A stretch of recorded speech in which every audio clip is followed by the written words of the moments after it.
If we could spend more time in the future designing a better experience, we might just eliminate a lot of the time that we have to review bad things that happened in the past, because the bad things that happened in the past might have been prevented if we had a more personally designed experience to begin with. I'm Chris Malone, and I'll be your host for today's discussion. Thanks for joining us. Today, we are especially pleased to welcome the Planetree community to our broadcast. Planetree is our new partner in the Humanizing Healthcare program. For those who may be unfamiliar, Planetree is a global not-for-profit organization dedicated to humanizing healthcare for everyone through excellence in person-centered care. Joining us to share a few thoughts on our new partnership is Michael Giuliano, president at Planetree. Thank you for joining us today, Michael. Of course, and thank you, Chris, and welcome everyone to this Humanizing Healthcare webinar. It's with great passion and pleasure that we have partnered with Fidelum Health from Planetree to continue the work of great, like-minded, passionate, committed organizations to improving healthcare. It's a very exciting milestone this year for Planetree, as we have entered our 45th year of existence. We were founded in 1978 by a single patient reflecting on her experience in hospital. And we are now driven on a mission and vision to humanize healthcare for everyone, everywhere, every time. We do this through education, consulting, and our world-leading certification program, now working in over 36 countries and with over 800 healthcare organizations dedicated to this journey. We are looking forward to working with Fidelum and bringing to you the connection across a global community of passionate, tried and true experts in person-centered care that are dedicated to humanizing health so that we can all learn and make further impacts for our patients, families, staff, and community. Thank you again, Chris, and looking forward to the discussion with Doug today. Thanks very much, Michael. We look forward to working with you and your team in the months ahead. So today, we are pleased to welcome our first guest from Planetree community to the program. We'll be talking with Doug Johnson, Patient Experience Officer at the newly rebranded Endeavor Health. Welcome to the program, Doug. Thank you, Chris. Happy to be here. So to get us started, can you tell us a bit about your role at Endeavor Health? Sure. So the newly named Endeavor Health as of yesterday, which I'll get into in just a second. So our large health system is kind of divided into two regions. And in one of those regions, I'm the Patient Experience Officer. I also oversee food and nutrition in that region. So as it relates to patient experience, I'm responsible for thinking through and designing from past, present, and into future. So what has happened in the past? What are we learning? What are we seeing? What are we hearing? What's happening right now, presently in our hospitals? And then what do we want to design in the future that is more in line with our vision of safe, seamless, and personal care? So I love my role. I've been here almost 6 years in April, and excited to speak with you today.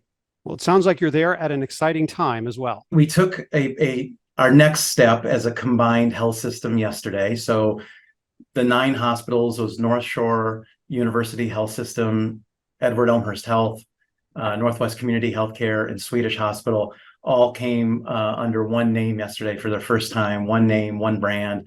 We're now known in the Chicago suburbs as Endeavor Health. Terrific. Congratulations on that. Big move. Thank you. Yeah, it was a good day yesterday. Excellent. So is there a story you can share about how you came to work in healthcare? Prior to joining a healthcare organization, I didn't really know anything about healthcare. My experience design work was in professional sports and in retail and in a few other areas, but I spent a lot of time as a patient. And one day, while I was a patient in a hospital, I got a call from a wonderful friend, Sonia Rhodes, who was building a new team called the Experience Lab. And she was just sharing an update on her life. And I happened to be a patient at that time. And we started talking, and she invited me to join her team. And I learned so much from her. And as almost like an outsider, someone who didn't quite understand everything about healthcare, but was bringing an outside view in, and learned so much from Sonia and the rest of her team. And then I was fortunate in my own backyard to connect with the CEO of what was called Edward Elmhurst Health at the time. That's where I was a patient, and was offered an opportunity to join that organization 6 years ago. And it's been an amazing journey, still learning, still trying new things, and happy to share with your audience today, Chris, some of the things that we have tried, how we approach this work, how we think about this work, who are we studying, and happy to answer any questions that the audience might have as well. Excellent. Excellent. Professional sports sounds interesting. What are some of the organizations or roles that you had before coming to healthcare? I worked for the Chicago Cubs, so I was in Major League Baseball for 5 years. And the number one, I was in the marketing department. And the number one thing I learned from my time there, Chris, at Wrigley Field was everybody has a role to play in the show, right? It's called the show. And yes, the fans are really there to see the players on the field, just like our patients are really there to see their physician, let's say if it's an office visit. But so many of us can make or break someone's day, whether it's a ballpark or a hospital or a doctor's office, by not kind of owning our moment. So what I learned when I was with the Cubs, the person taking the tickets, the person selling the hot dogs, the person playing the organ, the grounds crew, the scoreboard operator, the musicians, all of that plays into someone's experience. And we may not be the star, right? We may not be the first baseman or the doctor, but if we own our particular role in the show and own our moment in time, which is what we talk a lot about within our region of the health system, then good things can happen. That means we're all part of it. We all have a chance to make someone's day, and we've had some success with that. After baseball, worked in destination retail for 11 years, where I trained a few hundred Santa Clauses and created experiences within retail centers across the country, and then ran a marketing agency for a few years that made all the world's Happy Meal toys. So believe it or not, those things do have something to do with healthcare. All experience design is somewhat similar despite the different venues. And our work really kind of focuses, Chris, on how do we want the story to end, right? So what do we want a patient to say when they're discharged from one of our hospitals? What do we want their family to say?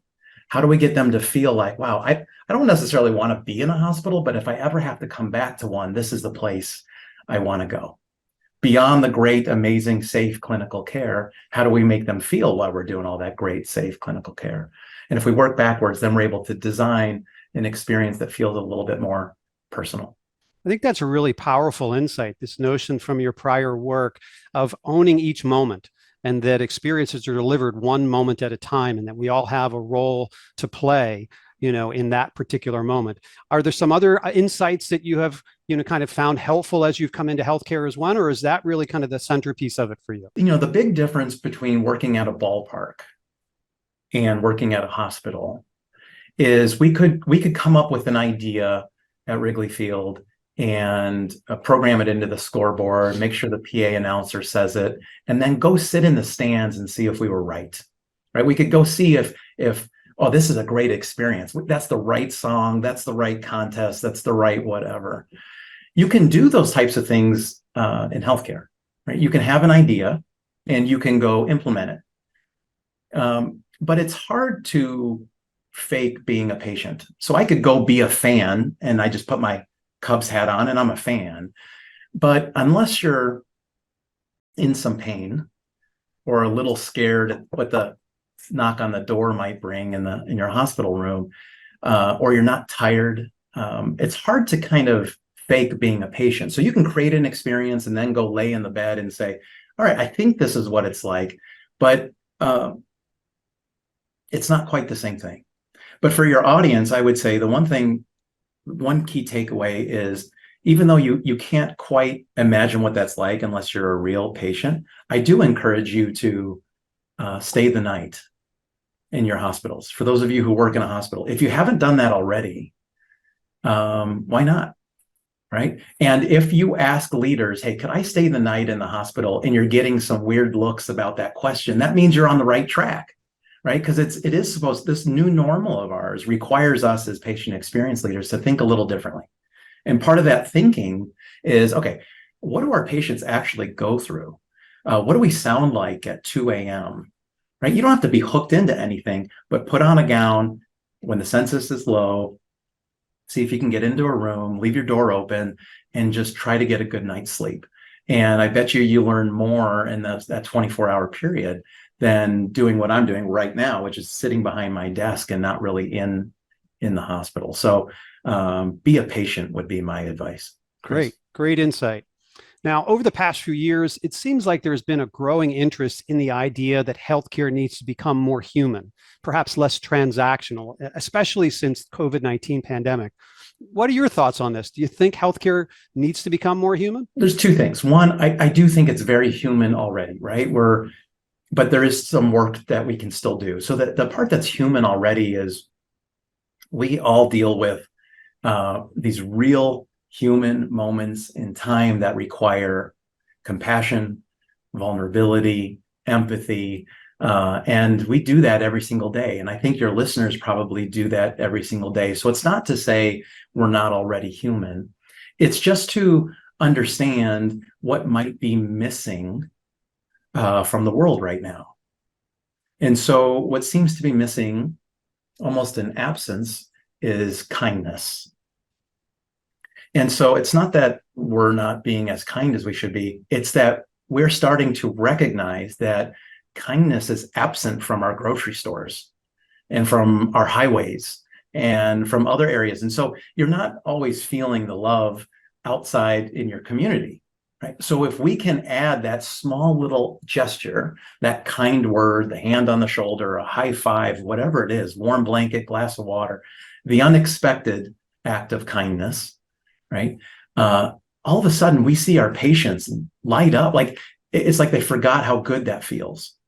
And if you're the one giving it, you also receive that smile back, and that helps you feel good. So what we're trying to do is promote the power of acting with kindness. And so our first value as in this new health system is act with kindness, right? And we love that within patient experience. It's number one on the list. It's not number 7, it's not number 2, it's not number 13. It's number 1, act with kindness. And if we do that, some amazing things happen.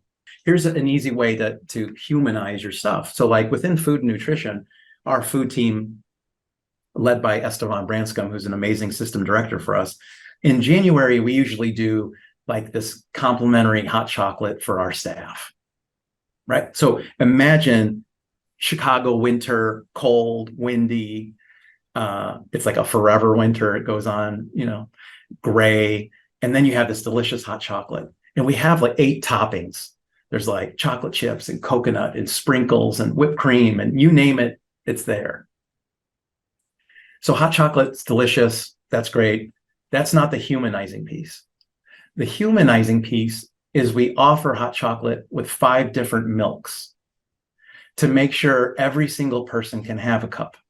So we have rice and almond and soy and coconut and good old-fashioned cow milk, right? And so now if you're one of thousands of team members and we're having hot chocolate day and you see that we offer something like, you're like, wow, this place really cares about me. And it's the same for our patients. What are those little touches that we can add on to the amazing, safe, quality care we already provide that makes someone's day a little bit better? I think humanizing is trying to figure out what things are as good as medicine that aren't called medicine.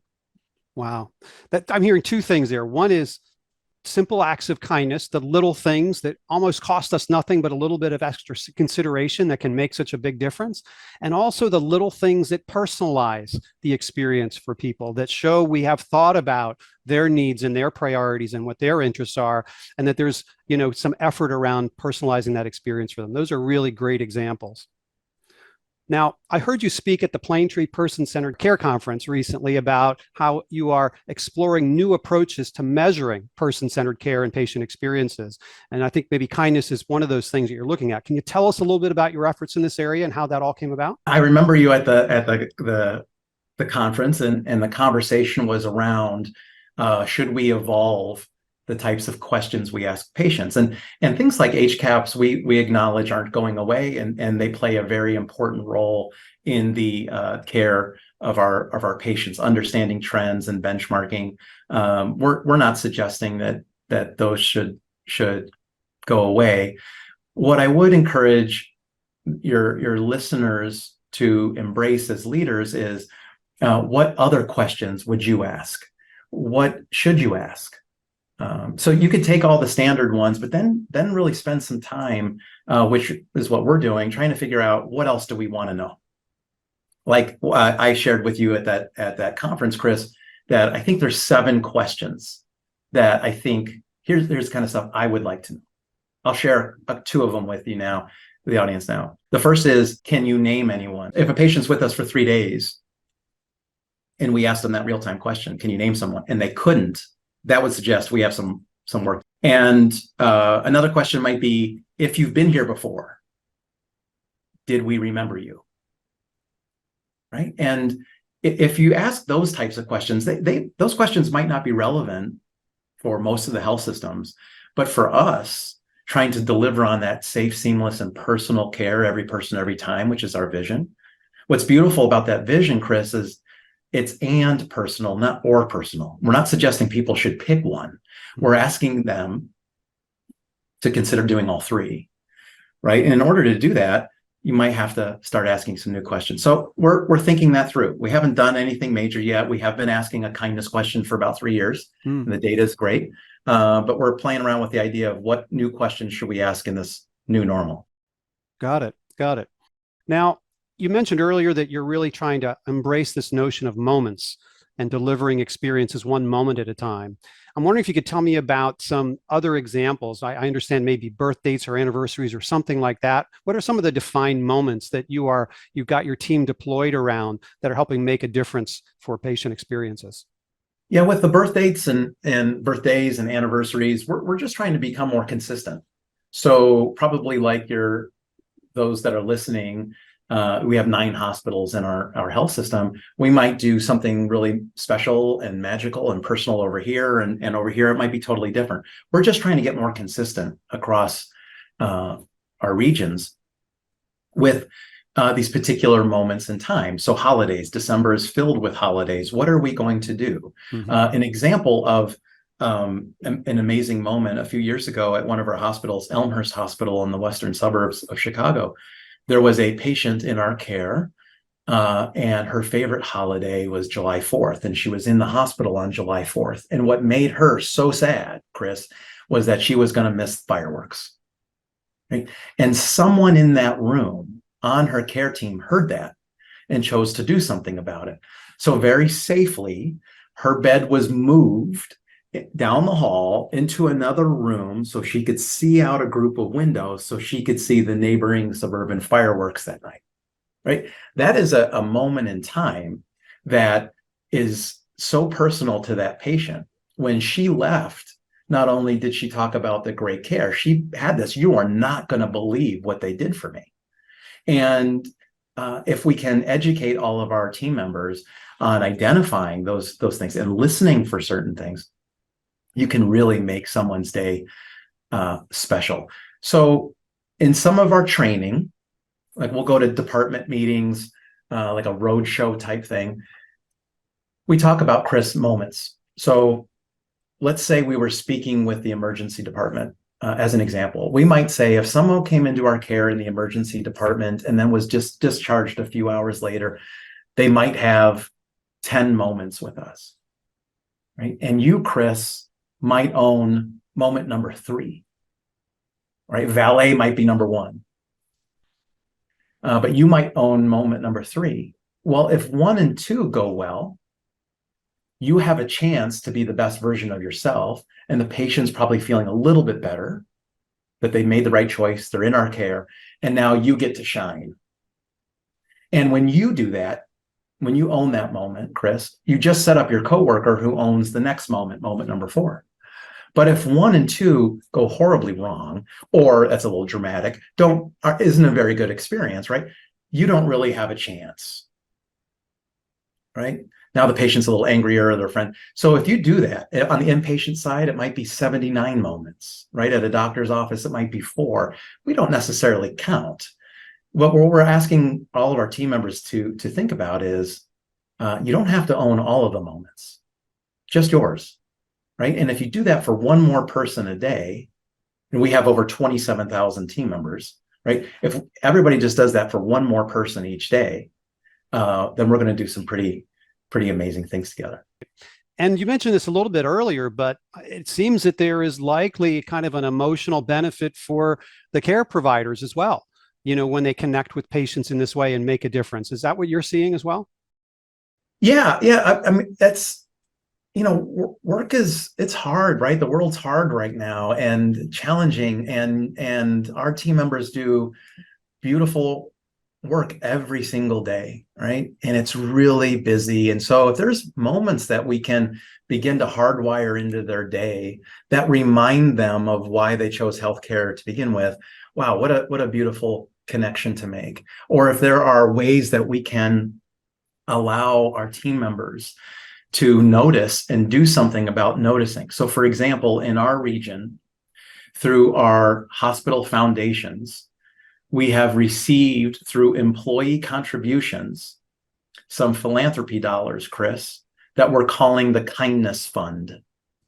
And so if a team member is talking to a patient and the patient has, let's say, no dietary restrictions, but it just would love an almond latte with a little bit of cinnamon from Starbucks, right? All right, let's use the Kindness Fund and get the $5 from the Kindness Fund and go get them that Starbucks and bring it up to that patient, right? And all of a sudden they're feeling so good, so human, so loved, right? And we have so many team members that want to do things like that, but we haven't always helped them, right? And so that little fund is another way we're going to try in 2024. There's not significant dollars in there, but enough for some team members to make a patient or their loved one's day a little bit better.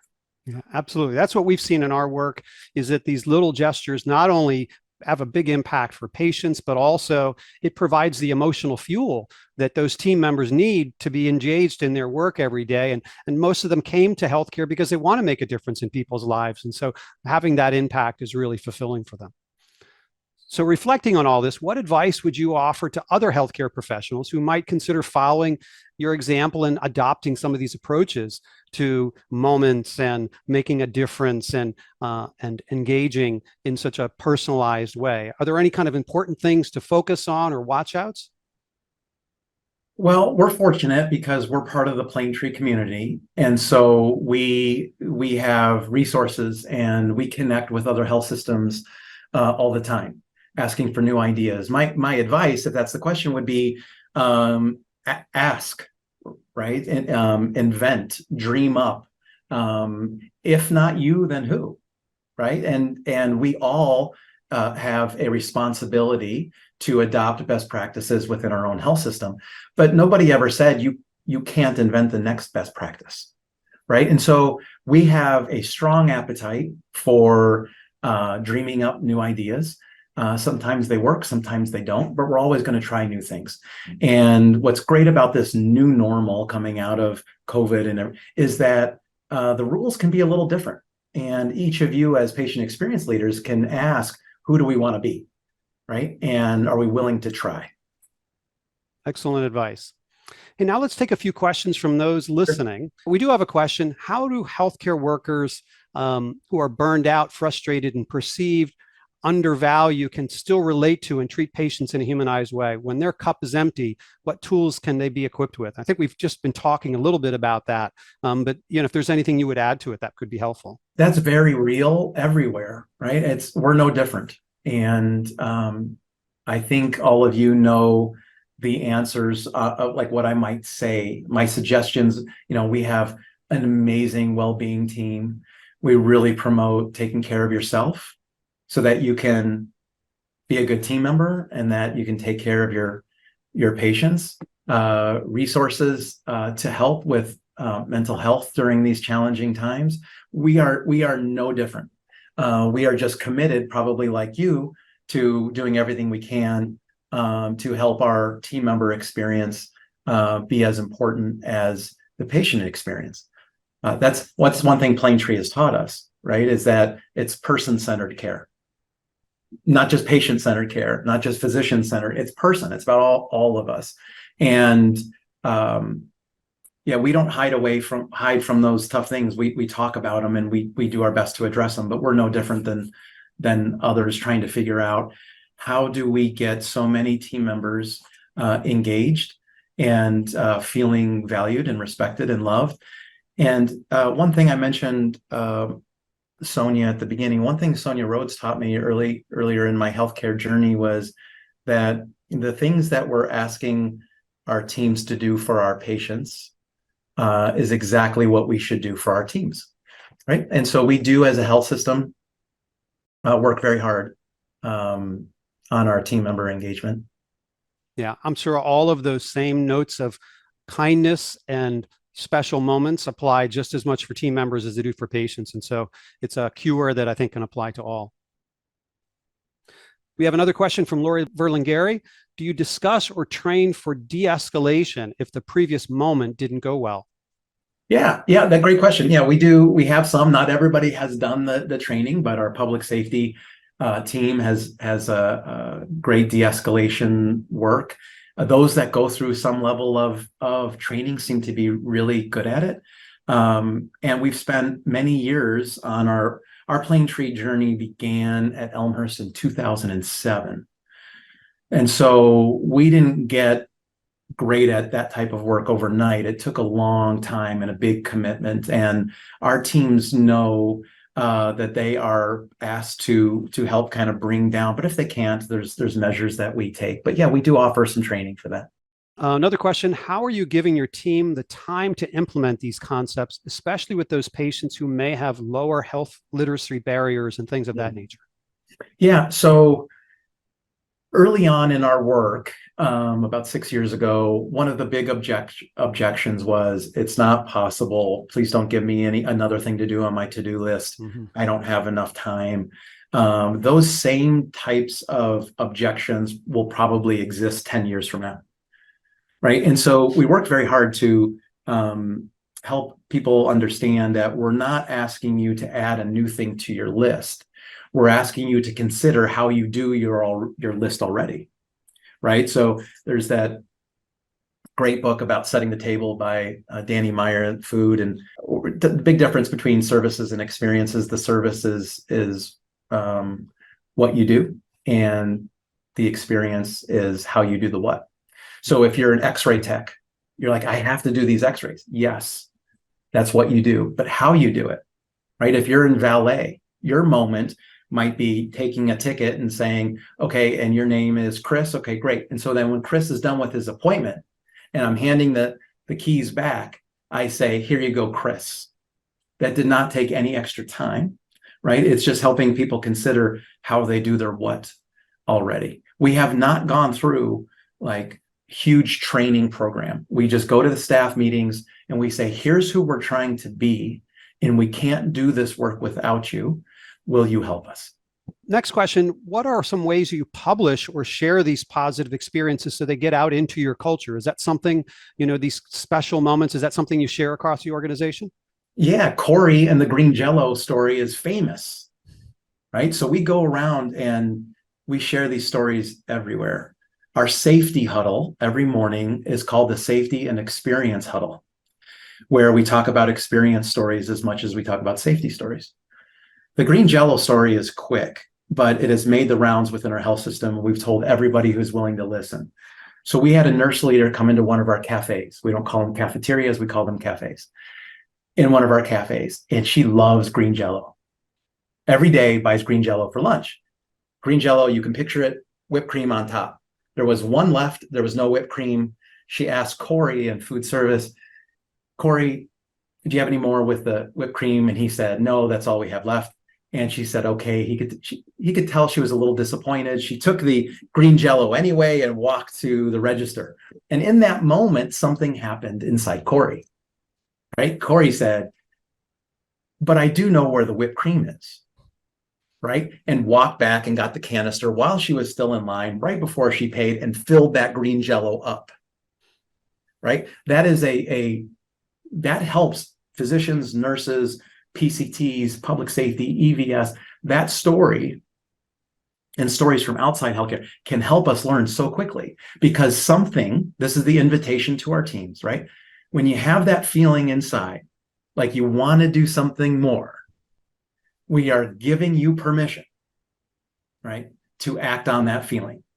It will make you feel better and it will make them feel better, right? So we spread those stories everywhere. The green jello story is famous. Fantastic. One last question, and it's from Dr. Pichumani in India. Great discussion. Thank you. I'd like to know more about the job responsibilities of a patient experience officer in a hospital. Can you share a little bit about that?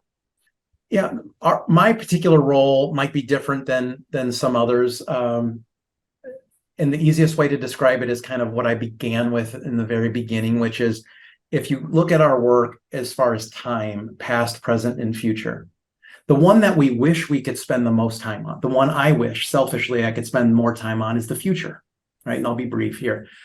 The future is where we get to imagine the experience we want to create for everybody, right? What's on the TV? What's the music? What's the lighting? What's the food like? What is the bed? How do we greet? How do we say goodbye? How do we help people sleep better? When you have the time to really think through that, a more personal experience, boy, that's really rewarding, because then you can try things. That's probably the least amount of my time, but it's also where I wish I could spend more. Present is what is happening right now in our clinics, our ambulatory locations, our hospitals, our EDs, our parking lots, our phone lines, just the reality of the present tense. And so what I do in my role is we make sure our teams are rounding where they need to round, where they're helping leaders. Maybe we have 20 people backed up in the ED. What can we do to support those teams? Maybe there's a de-escalation that has to happen. Maybe a nurse heard a patient say something about fireworks and they're not quite sure, or someone's birthday. What they will call us and we will help them create a better experience for that patient or that loved one. Happens every day. Great. That's a big chunk of our time. And then lastly is past tense. You're looking at data, you're reading comments, you're looking at trends. It might be a letter that came in. It might be something posted on social media. And you tend to react a lot to that, which you kind of have to. That's a big chunk of our time too. But what we're trying to do is, if we could spend more time in the future designing a better experience, we might just eliminate a lot of the time that we have to review bad things that happened in the past, because the bad things that happened in the past might have been prevented if we had a more personally designed experience to begin with. Great question. Excellent. Just one final question to you, Doug. Do you have a favorite quote? And if so, what would it be that you could share with us? I think there are two that are appropriate for our discussion today. And this is requires like an element of bravery for your audience, right? Some of the things we talked about today kind of require you to say, gosh, are we going to do this? So here's two. One is by T.S. Eliot. T.S. Eliot said, "Do I dare disturb the universe?" Right? So if everything's kind of status quo in your organization, there is this element where you're like, if I just leave things alone and don't start asking new questions and don't stay the night as a patient and don't put on a gown, maybe things will be just fine, right? But this new normal requires us to be a little bit more brave. So I love that question. When I'm ready to take a leap, I ask myself, do I dare disturb the universe? And the answer is yes, Chris, yes, we must. And the other one is by George Bernard Shaw, which is all great truths begin as blasphemies. All great truths begin as blasphemies. And sometimes when you have new ideas, they can appear to be blasphemous in your organization, right? And sometimes they are, and sometimes you have to let them go. Other times when you're feeling really compelled to try something new and you're getting a lot of pushback, my invitation to all of you as leaders is to keep moving forward, to keep trying, right? Because sometimes new ideas can be uncomfortable, especially in healthcare where we do things very similarly for a long time. So this leadership work, this humanizing healthcare, the things we've learned from Planetree requires a level of bravery. And if not you, who? Thanks, Chris. Outstanding. Doug, I can't thank you enough for taking the time to talk with us today. All the things that you've been sharing are so inspiring, and it's really impressive to hear the things that are going on at Endeavor Health. We look forward to hearing more about your progress in the future. To our listeners today, thank you for joining us as well. We hope to found this discussion informative and inspiring. And be sure to join us for our next Humanizing Healthcare discussion. We'll be talking to Dr. Leslie Jarecko, Chief Safety, Quality, and Experience Officer at the Cleveland Clinic. You won't want to miss it.